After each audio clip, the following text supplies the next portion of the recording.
I have been working on this fantasy world for over 2 years now, and throughout my entire channel's existence, we've worked on this one map, a giant disc surrounded by the void. But there's more. Today I'm going to show you the unique and interesting magic system and world structure that I've built for my fantasy world. Be prepared, this is nothing like what you've seen before. Let's get into it. So my world is circular and semi-flat. Sorry to name drop so late, but our centaur world is called Aurorus. That is the disc we've been mapping. Only really talked about the edge, but not the vertical. Aurorus is at the center of these 15 discs stacked on top of each other. Each disc is its own world, but they are interconnected in an interesting way. To explain their interconnection, I kind of have to name drop the magic system being the unseen sea, where an invisible force mana is all around you. Before we talk about our magic system, let's dive into the different types of magic. There are two main types of magic systems: hard magic systems and soft magic systems. Hard magic systems have strict rules, clear properties, and are fully explained, while soft magic systems are more mysterious and have less explanation. They play more into being magical.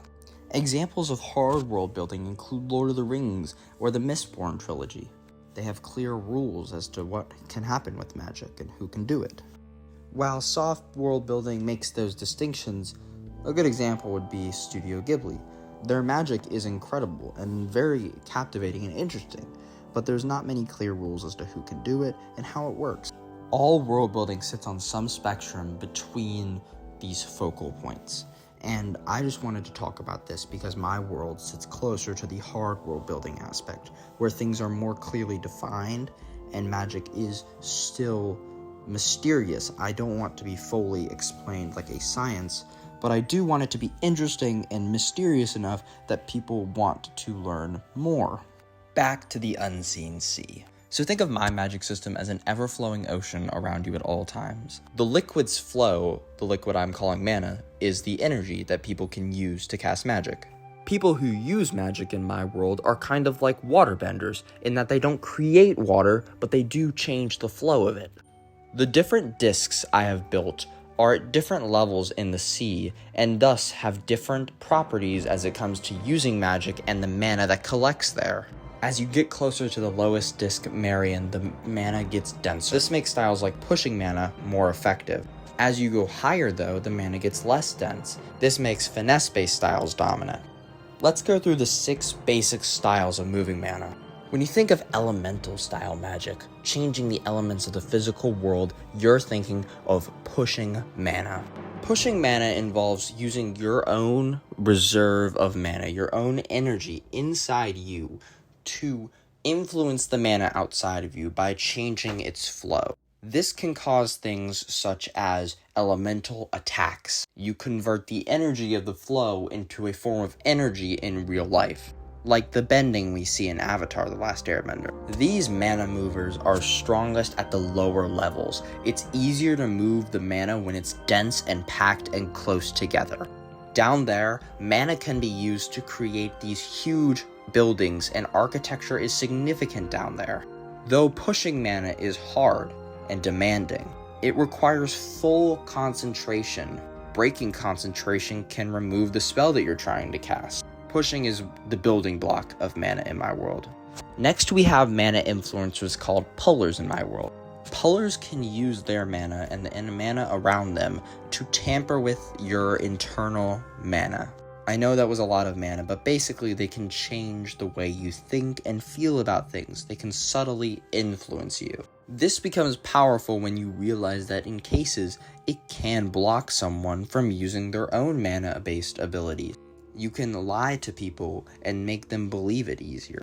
This method is most useful in the higher up discs because you can more subtly influence people.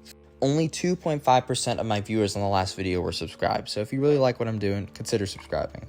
Let's get on to the video. Third, we move to buoyancy-based mana manipulation. This involves changing the density of your own mana, which is one of the most powerful abilities. While you can't attack people with your mana, you can use your less dense mana to fly. letting it carry you around the world by influencing and changing the density in any given area of your mana.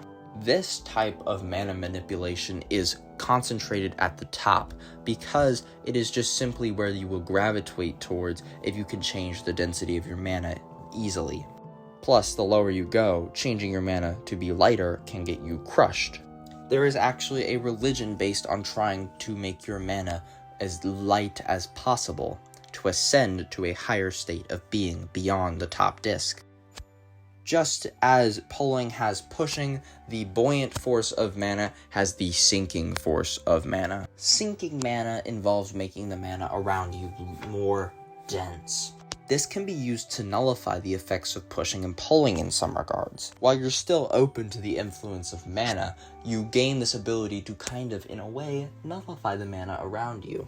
People with this ability gravitate in lower discs, just because you are more likely to survive, and it's easier to survive when you go lower. Increasing the density of your mana in an upper disc could cause you to sink and make it incredibly hard to move. Making your mana denser can make you heavier, can make your punches hit harder. Think of this as the physical version of pushing mana. This ties very closely to the final version of a sinker. Someone that is so anchored to the world that they are almost invulnerable to the changing tides of mana.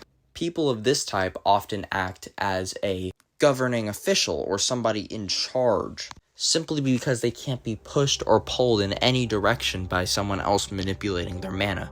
They are impartial as they are. These people are icons. They hold a solid position in society, being seen as trustworthy and uninfluenceable. But beware, anchors are only anchors as long as they are settled.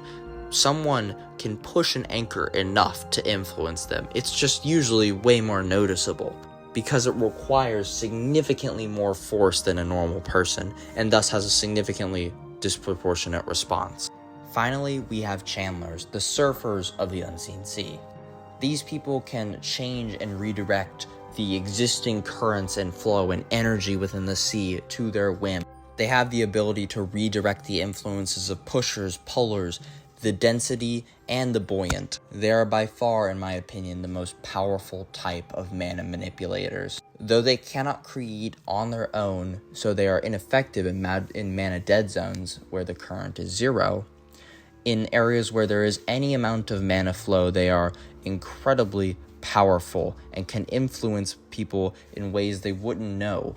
Because in my world there exist currents of mana almost everywhere, they have a natural source of power to draw on at any time that doesn't exert themselves in the same way that someone pushing or creating their own energy through mana would have to. And that is my 6 main types of mana manipulators or magic in my world. There's a lot more that I'll explain in a part 2 to this video. But if you like what you saw, consider subscribing and comment down below any questions you have about this system. I'm sure we'll find some answers to them. Thank you for watching the video. I'll see y'all next time.